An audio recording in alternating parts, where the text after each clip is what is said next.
ભરૂચ નર્મદા જિલ્લાના પ્રજ્ઞાચક્ષુ ખેલાડીઓ માટે જિલ્લા રમત વિકાસ અધિકારી, જિલ્લા રમતગમત અધિકારી અને જિલ્લા રમત પ્રશિક્ષણ કેન્દ્ર ભરૂચ, રાષ્ટ્રીય અંધજન મંડળ ભરૂચ નર્મદા જિલ્લા શાખાના સંયુક્ત ઉપક્રમે ભરૂચ જીએનએફસી ટાઉનશીપ સ્થિત સ્પોર્ટ્સ કોમ્પ્લેક્સ ખાતે ત્રિદિવસીય સ્પેશિયલ ખેલ મહાકુંભનું આયોજન કરવામાં આવ્યું હતું, જેમાં ક્રિકેટ, એથ્લેટિક્સ, ચેસ સહિતની રમતો રમાડવામાં આવી હતી. આ રમતોત્સવમાં પ્રજ્ઞાચક્ષુ ખેલાડીઓએ ભાગ લીધો હતો.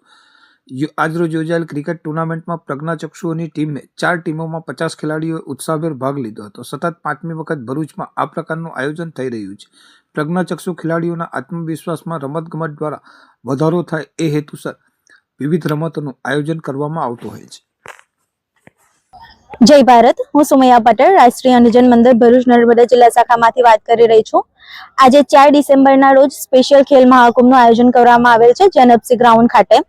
આજે રાષ્ટ્રીય અંધજન મંડળ ભરૂચ નર્મદા જિલ્લા શાખામાંથી 4 ક્રિકેટની ટીમ રમવાની છે અહીંયા, જેમાં 50 ખેલાડીઓએ ભાગ લીધેલ છે.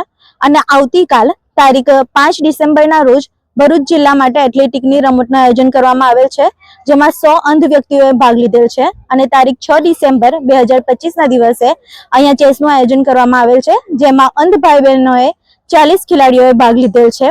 અવારનવાર ભરૂચ જિલ્લામાં આ રીતનું આયોજન કરવામાં આવતું રહેતું હોય છે. અને રાષ્ટ્રીય અંધજન મંડળમાંથી આ 5મી વખતે અહીંયા ક્રિકેટ અને એથ્લેટિક, ચેસ નું આયોજન કરવામાં આવેલ છે. અને દર વર્ષે ભરૂચ નર્મદા જિલ્લાના અલગ અલગ વ્યક્તિઓ અહીંયા ભાગ લે છે અને આગળ જિલ્લા રાજ્ય કક્ષાએ રમવા જઈ રહ્યા છે.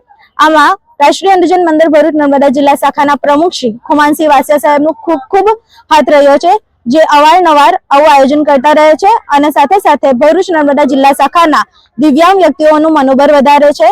અને તેઓ ઈચ્છે છે કે અંધ વ્યક્તિઓ માત્ર ભરૂચમાં નહીં પરંતુ ગુજરાતમાં પણ પોતાનું નામ રોશન કરે અને દરેક વ્યક્તિઓ સામે લાવે કે અંધ વ્યક્તિઓ માત્ર અંધ નથી હોતા, એમની પાસે દિવ્ય શક્તિ હોય છે, જેનાથી એ નોર્મલ વ્યક્તિઓ કરતા પણ આગળ વધી રહ્યા છે.